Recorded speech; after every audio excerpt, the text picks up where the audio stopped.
Se você depositou sua fé em Cristo, sua dívida pelo pecado foi paga. E agora você serve a um novo Senhor. Nancy DeMoss Wolgemuth fica maravilhada com esse fato. Em Cristo, fomos libertas do domínio do diabo. Libertas.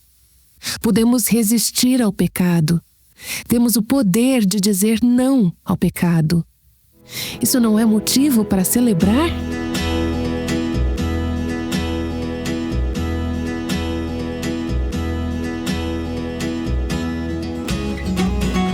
Este é o Aviva Nossos Corações, com Nancy DeMoss Wolgemuth, autora de Escolhendo a Gratidão, na voz de Renata Santos. Nancy continua a série Cristo, nosso único consolo na vida e na morte. Se você perdeu o episódio de ontem, pode acessá-lo no nosso site avivanossoscorações.com. Aqui está Nancy.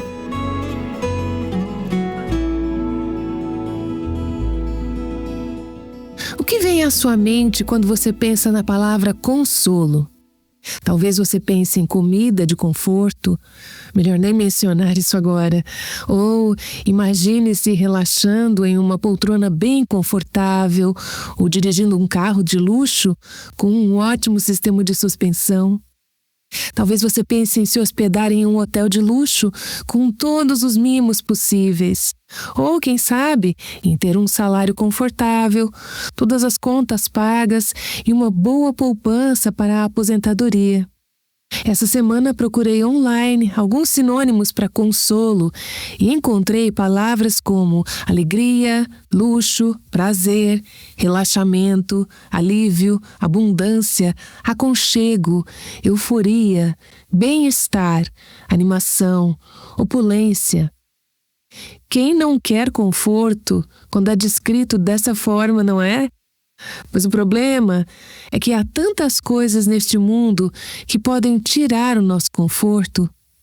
Contas inesperadas, doenças, perda de emprego, uma queda no mercado de ações, um divórcio não desejado, a morte de alguém amado, um diagnóstico terminal.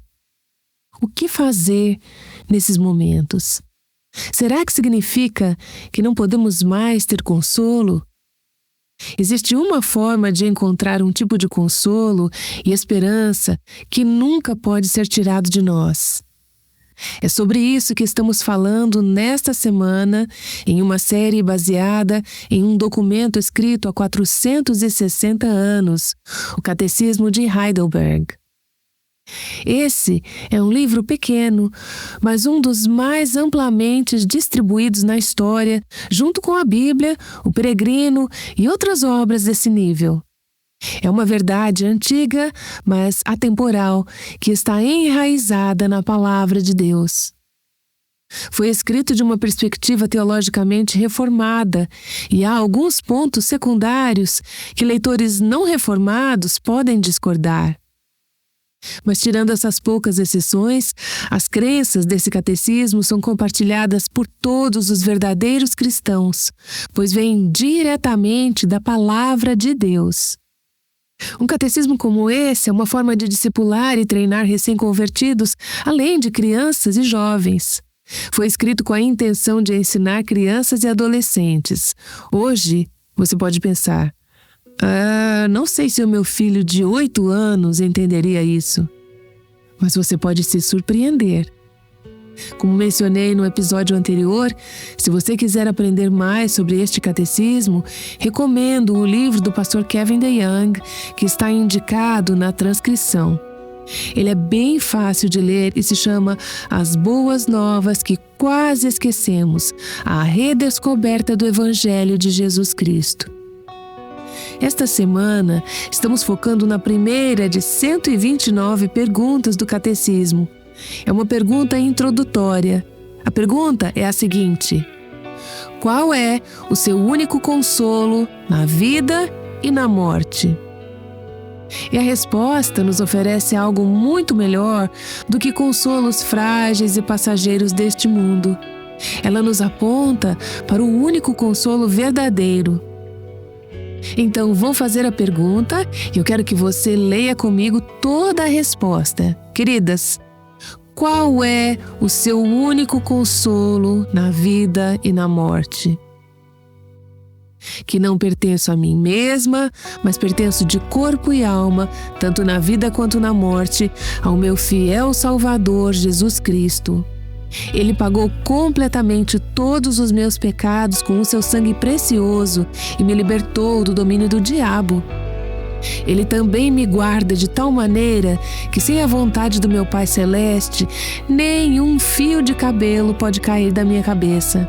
Na verdade, todas as coisas cooperam para a minha salvação.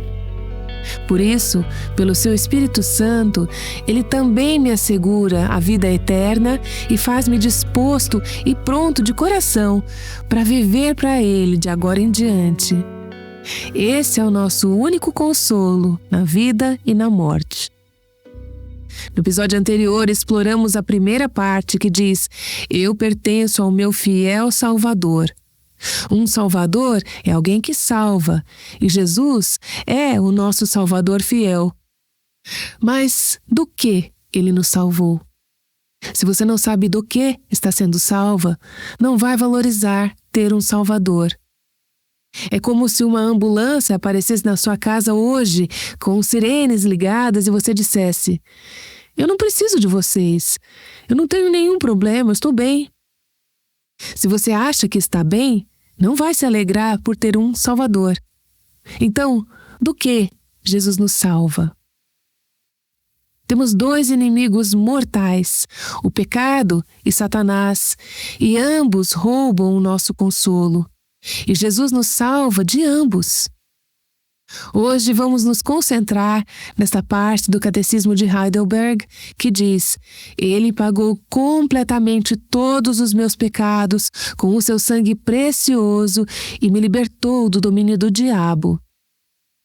Fomos libertas da dívida que tínhamos por causa do pecado e também do domínio de Satanás. Todos os nossos pecados foram pagos e fomos libertas da escravidão do diabo. Quando você une essas duas verdades, libertação do pecado e de Satanás, encontra o único consolo e esperança na vida e na morte. Quero olhar para esses dois aspectos hoje. Cristo pagou completamente por todos os meus pecados com o seu sangue precioso. E depois veremos o que significa ser liberta do domínio de Satanás. Cristo pagou completamente por todos os meus pecados. Eu vou usar um exemplo simples que, embora não faça jus ao tema, me veio à mente enquanto preparava essa mensagem. Quando eu era criança e morava em Vila Nova, na Pensilvânia, havia uma mercearia perto da nossa casa chamada Solofs. Era perto o suficiente para irmos a pé. Ao chegarmos da escola, com a permissão dos nossos pais, íamos lá comprar doces e picolés. Eu vou ser honesta, éramos crianças pequenas e não podíamos pagar pelas coisas que pegávamos na loja. Mas nossos pais podiam.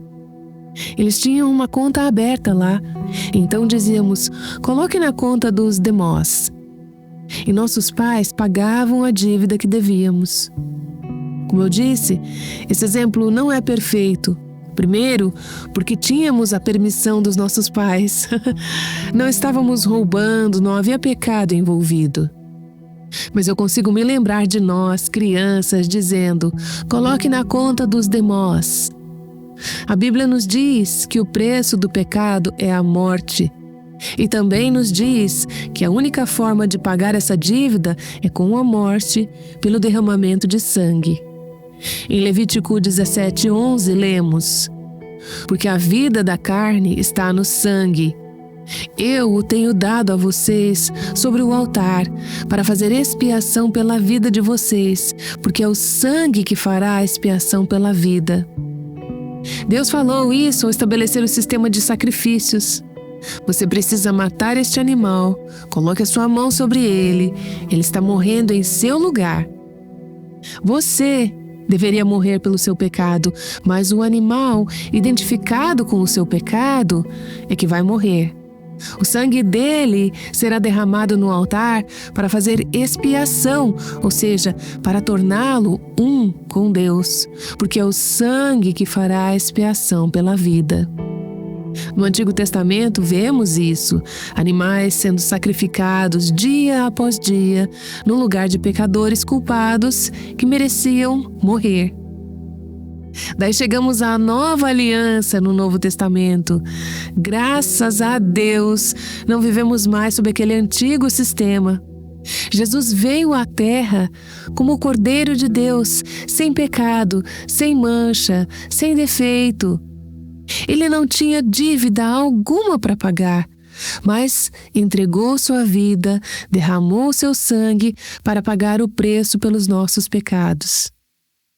E ele diz ao Pai, ao olhar para mim e para você: coloque o pecado delas na minha conta. E nós dizemos a ele: Pai, coloque o meu pecado na conta de Cristo. Ele pagou o preço que não podíamos pagar. O Novo Testamento nos mostra esse conceito muito bem. Em Mateus 26, 28, durante a última ceia, Jesus disse: porque isto é o meu sangue, o sangue da aliança, derramado em favor de muitos para a remissão de pecados. E em Efésios 1, 7, lemos: nele, em Cristo, temos a redenção pelo seu sangue, a remissão dos pecados, segundo a riqueza da sua graça. Sabe o que isso significa? Significa que há graça suficiente para todas. Há perdão suficiente para os seus pecados, para os meus pecados, passados, presentes e futuros. Em 1 Pedro 1, versos 18 e 19, lemos: sabendo que não foi mediante coisas perecíveis como prata ou ouro que vocês foram resgatados da vida inútil que os seus pais lhes legaram, mas pelo precioso sangue de Cristo, como de um cordeiro sem defeito e sem mácula. Você não compra a redenção colocando dinheiro no ofertório ou doando para um ministério como o Aviva Nossos Corações. Não é assim que funciona, não é assim que você é redimida. Como fomos redimidas? Pelo precioso sangue de Cristo, como de um cordeiro sem defeito e sem mácula. 1 João 1, 7 diz: e o sangue de Jesus, seu Filho, nos purifica de todo pecado. E 1 João 2, 2 afirma: e ele é a propiciação pelos nossos pecados.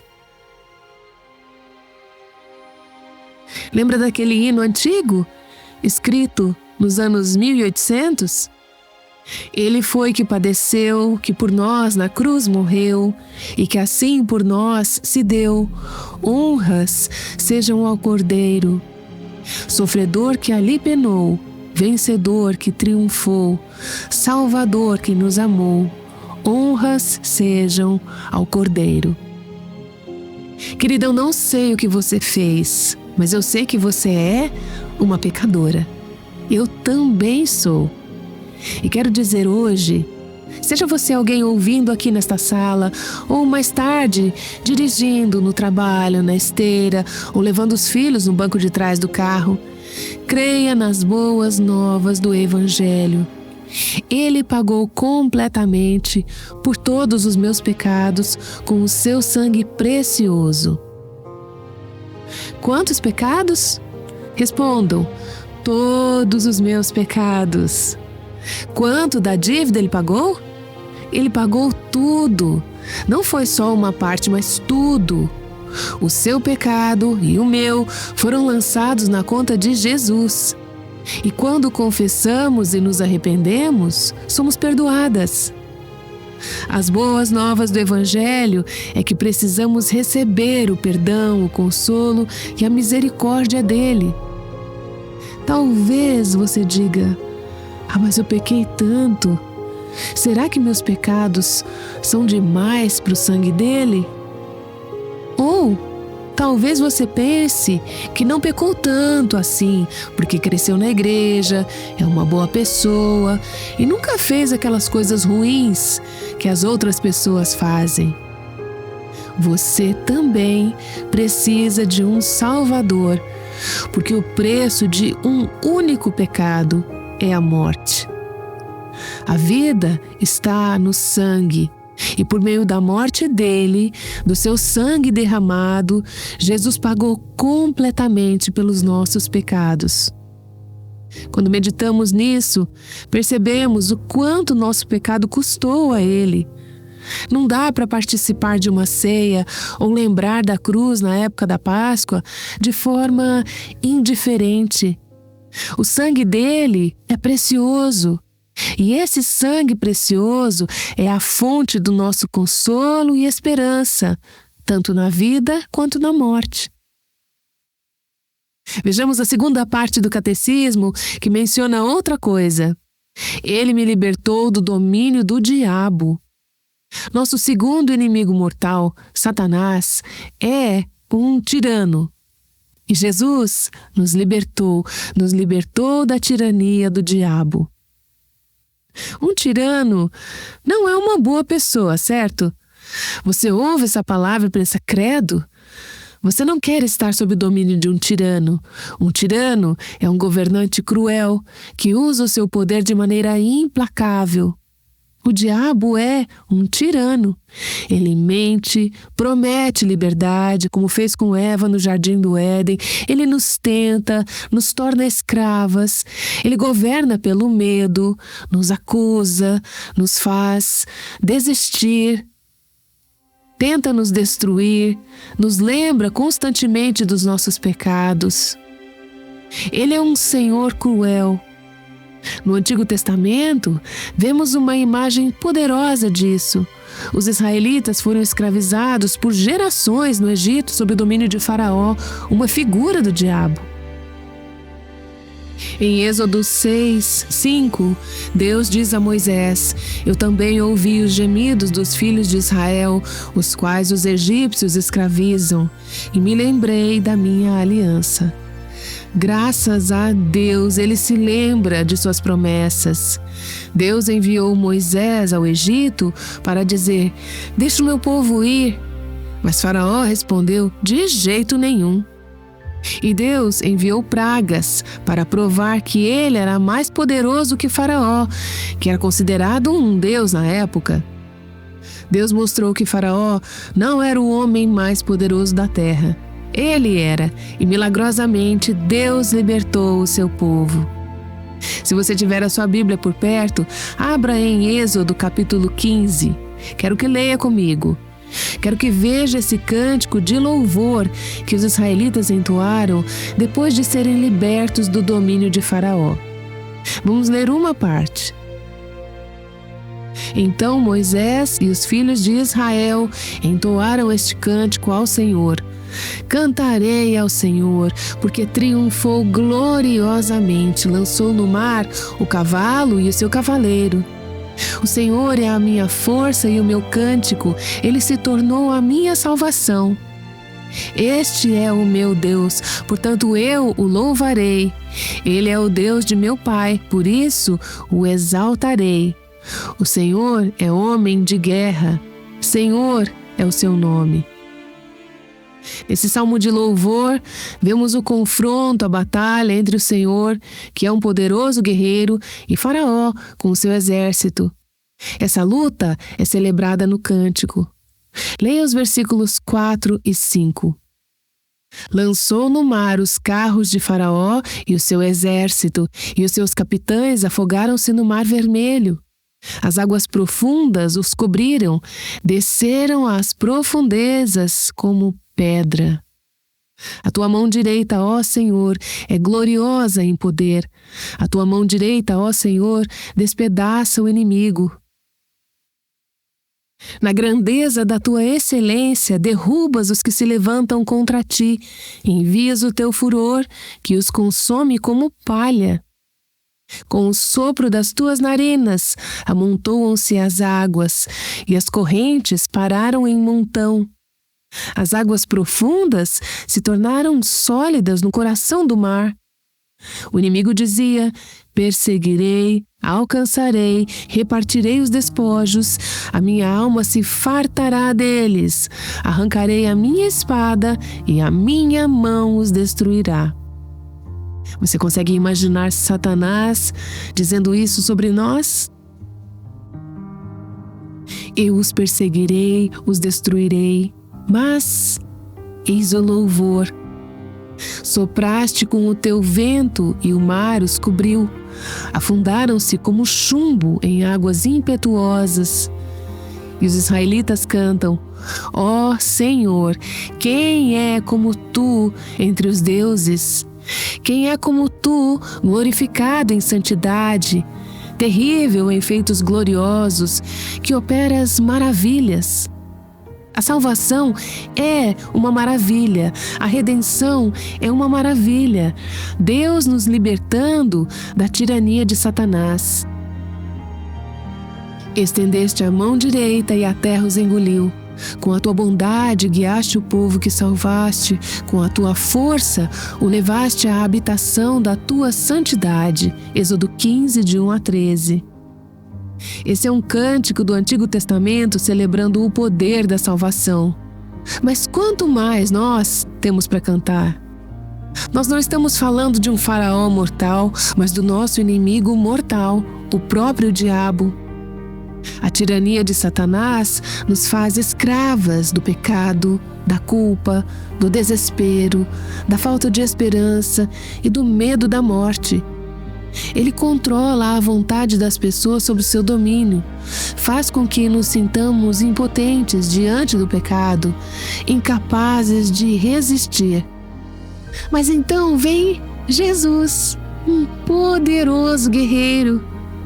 Em Cristo fomos libertas da tirania do diabo, libertas. Agora podemos resistir ao pecado, temos o poder de dizer não ao pecado. Isso não é motivo para celebrar? Ouça o que o Novo Testamento diz sobre essa liberdade que temos em Cristo. João 8, de 34 a 36. Jesus respondeu: em verdade lhes digo que todo que comete pecado é escravo do pecado. O escravo não fica sempre na casa, o filho sim, fica para sempre. Se, pois, o Filho os libertar, vocês serão verdadeiramente livres. Hebreus 2, de 14 a 15, diz assim: visto, pois, que os filhos têm participação comum de carne e sangue, também Jesus, igualmente, participou dessas coisas, para que por sua morte destruísse aquele que tem o poder da morte, a saber, o diabo, e livrasse todos os que, pelo pavor da morte, estavam sujeitos à escravidão por toda a vida. Romanos 6, versículos de 6 a 7, versículo 12 e versículo 14. Sabendo isto, que a nossa velha natureza foi crucificada com ele, para que o corpo do pecado seja destruído e não sejamos mais escravos do pecado, pois quem morreu está justificado do pecado. Portanto, não permitam que o pecado reine em seu corpo mortal, fazendo com que vocês obedeçam às suas paixões, porque o pecado não terá domínio sobre vocês. Essas são palavras de esperança, palavras de consolo na vida e na morte. Será que vocês não sabem que, ao se oferecerem como servos para a obediência, vocês são servos daquele a quem obedecem, seja do pecado que leva à morte ou da obediência que conduz à justiça? Mas graças a Deus que, tendo sido escravos do pecado, vocês vieram a obedecer de coração à forma de doutrina a que foram entregues.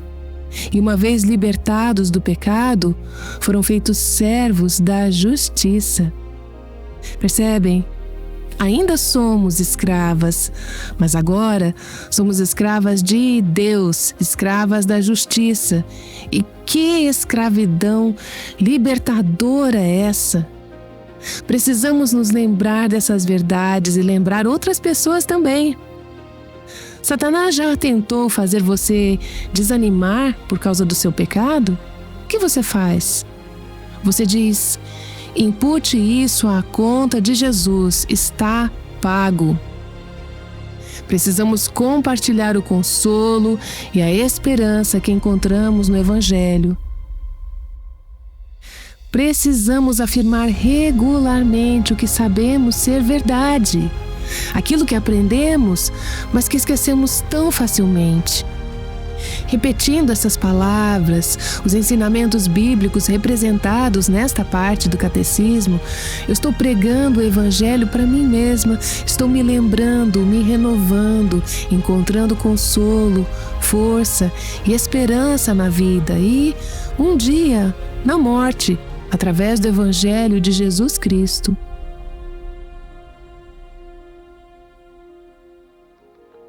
Estamos ouvindo Nancy DeMoss Wogemuth, apresentadora do Aviva Nossos Corações. Ela voltará em instantes para orar.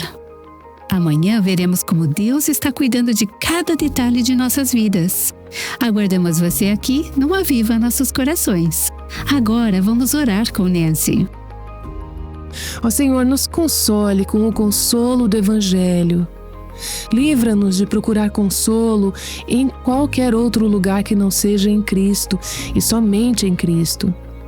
Nele está toda a nossa esperança, todo o nosso consolo na vida e na morte, e por isso te damos graças. Celebramos porque estamos livres. Nossa dívida de pecado foi paga e fomos libertas, livradas da tirania de Satanás. Se alguma irmã aqui ainda estiver dizendo: eu não fui liberta, ainda estou presa ao meu pecado sob a tirania de Satanás, peço, Senhor, que hoje ela levante os seus olhos para Cristo e diga: Senhor, eu creio que Tu morreste pelos meus pecados, Tu morreste para me libertar do poder de Satanás, eu recebo o Teu sacrifício. Aceito que a Tua dívida foi o pagamento pelos meus pecados. Não vou mais tentar pagar sozinha, eu nunca poderia. Eu vou parar de tentar confiar em Ti. Entra na minha vida, seja o meu Salvador fiel. Eu me arrependo dos meus pecados, confio em Ti para o perdão, para a libertação da tirania do pecado e de Satanás. Se você acabou de orar algo assim ao Senhor, do fundo do seu coração, não só com os lábios, mas com o coração, então eu digo a você: creia na promessa de Deus, creia que Ele ouviu você, que Ele perdoou você e que você está livre. Obrigada, Senhor. Em nome de Jesus. Amém. O Aviva Nossos Corações é o ministério em língua portuguesa do Revive Our Hearts com Nancy DeMoss Wogemuth, sustentado por seus ouvintes e dedicado a chamar as mulheres à liberdade, plenitude e abundância em Cristo.